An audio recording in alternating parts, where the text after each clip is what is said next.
তিন দফা দাবিতে এমপিওভুক্ত শিক্ষকদের অনির্দিষ্টকালের জন্য কর্মবিরতি চলছে।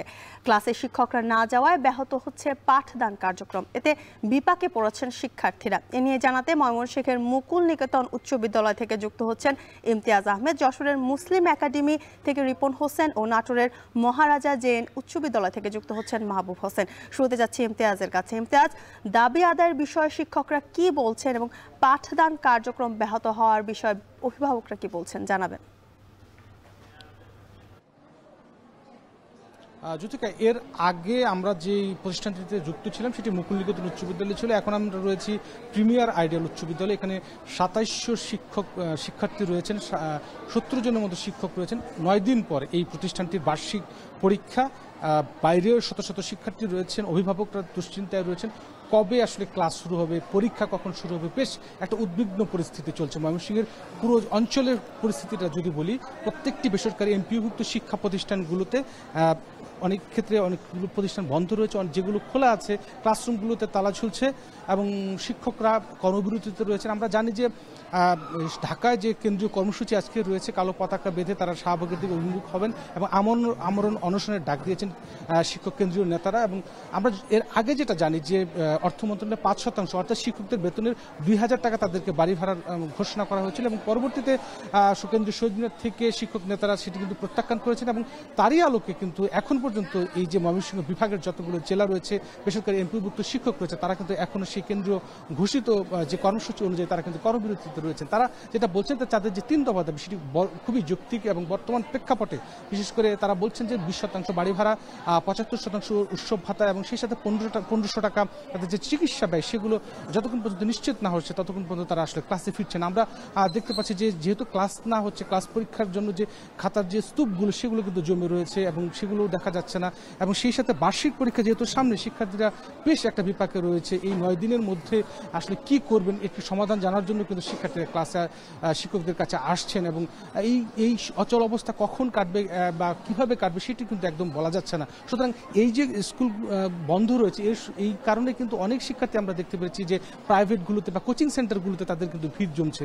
এবং যেহেতু একদিকে যেহেতু শিক্ষার্থীদের ক্লাসে না আসার একটা অনাগ্রহতা রয়েছে, সুতরাং এইভাবে বন্ধ থাকলে আসলে এই জায়গাটিতে আরও অচল অবস্থা সৃষ্টি হবে বলে শিক্ষকরা বলছেন। এবং শিক্ষকরা বলছেন যে যত দ্রুত সম্ভব তাদের যে ন্যায্য দাবিগুলো রয়েছে সেগুলো মানার পর তারা আসলে ক্লাসে ফিরতে চান, শিক্ষার্থীরা ক্লাসে ফিরতে চান এবং আবার পুনরায় আগের মতো পাঠদান আসলে তারা দিতে চান। তো সব মিলে ময়মনসিংহে এখনও অচল অবস্থা রয়েছে। প্রত্যেকটি এমপিওভুক্ত বেসরকারি শিক্ষা প্রতিষ্ঠানগুলো বন্ধ, ক্লাস বন্ধ রয়েছে, শিক্ষকরা কর্মবিরতিতে রয়েছে। সব মিলে এই ছিল ময়মনসিংহে। এখন আমরা যশোরে, সেখানে কি অবস্থা রয়েছে সেখানে রয়েছে সহকর্মী রিপন জানাবেন যে যশোরে এমপিওভুক্ত বেসরকারি যারা শিক্ষক রয়েছেন তাদের কর্মবিরতি সব শেষ, কি খবর রয়েছে আপনার কাছে?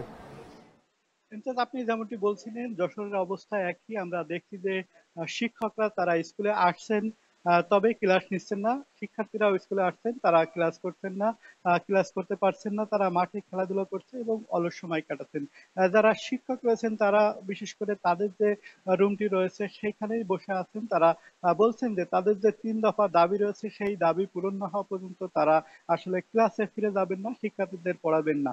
আমরা শিক্ষকদের সাথে কথা বলেছিলাম, তারা জানিয়েছেন যে এই দাবিগুলো মানলে তারা ক্লাসে যাবেন এবং যদি ছাত্রদের যাদের সমস্যা হচ্ছে, অর্থাৎ সামনে যে পরীক্ষা রয়েছে সেই পরীক্ষার জন্য তাদের যে পড়া সেটি হচ্ছে না, তবে তাদের দাবি মানার পরে তারা কিন্তু এক্সট্রা ক্লাস নেওয়ারও কথা বলছেন। এখানে তারা শিক্ষক রয়েছেন, তারা বলছেন যে অতিরিক্ত ক্লাস নিয়ে অতিরিক্ত সময় দিয়ে তাদের যে শিক্ষার্থী রয়েছেন তাদের বুঝিয়ে পড়ানোর দায়িত্ব তাদের রয়েছে। তবে তাদের যে দাবি রয়েছে, যে ৩ দফা দাবি রয়েছে বাড়ি ভাড়া সহ, সেই দাবিগুলো পূরণের কথা কিন্তু তারা বলছেন। আমরা স্কুলে এসে দেখেছি যে বিভিন্ন স্কুলগুলো রয়েছে সেই স্কুলগুলো খোলা রয়েছে, শিক্ষকরা আসছেন কিন্তু আসলে ক্লাস হচ্ছে না।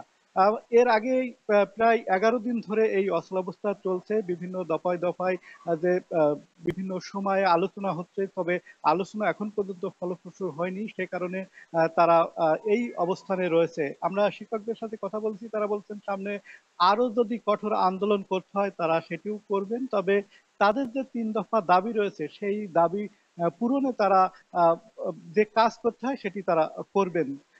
এখান থেকে আমরা যারা জেনেছি যে সমিতি রয়েছে, সেই সমিতির মাধ্যমে বিভিন্ন সময় পর্যায়ক্রমে যারা শিক্ষক রয়েছেন তারা যে ঢাকায় আন্দোলন হচ্ছে সেই আন্দোলনে তারা যাচ্ছেন।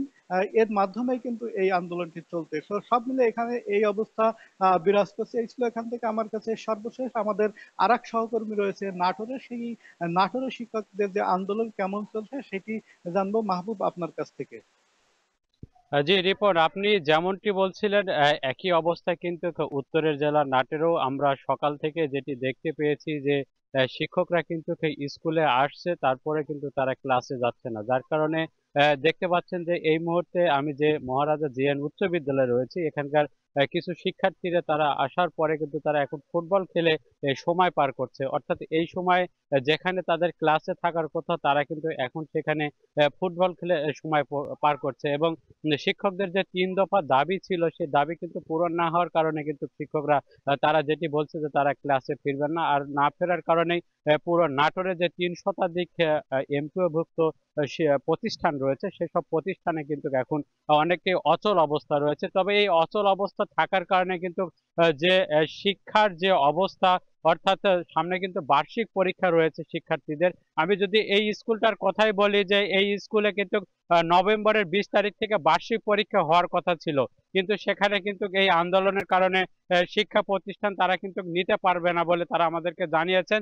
যার কারণে এই যে পরীক্ষা, সেটি কিন্তু তারা পিছিয়ে দেওয়ার একটি ঘোষণা দিয়েছে। অর্থাৎ এখানকার যারা যিনি প্রতিষ্ঠান প্রধান রয়েছে তার সঙ্গে কথা বলেছি, তিনি আমাদেরকে জানিয়েছেন যে যে এই আন্দোলন যদি চলমান থাকে তাহলে কিন্তু তাদের যে বার্ষিক পরীক্ষা নেওয়ার যে প্রস্তুতি ছিল সেটি কিন্তু নেওয়া সম্ভব হবে না। এবং এটি সম্ভব না হওয়ার কারণে কিন্তু শিক্ষার্থীরা বেশ ক্ষতির শিকার হবেন। এবং তারাও আরো যে পরিকল্পনা করে রেখেছে যে এই নভেম্বরের এই মাসের শেষে যদি এই মাসের শেষে যদি আন্দোলন শেষ হতে, তারা নভেম্বরের ১ ঘন্টা করে অতিরিক্ত ক্লাস নেবে বলে এমনটি ঘোষণা দিয়েছে। সব মিলে যদি বলি, এই বর্তমানে শিক্ষা ব্যবস্থা কিন্তু ব্যাপক ক্ষতির শিকার হচ্ছেন এবং শিক্ষার্থীরা ক্ষতির মুখে পড়েছেন। এই মুহূর্তে আমরা যাচ্ছি স্টুডিওতে, সেখানে রয়েছেন জ্যোতিকা। চলছে এমপিওভুক্ত শিক্ষকদের কর্মবিরতি, সে খবর জানাচ্ছিলেন সহকর্মী।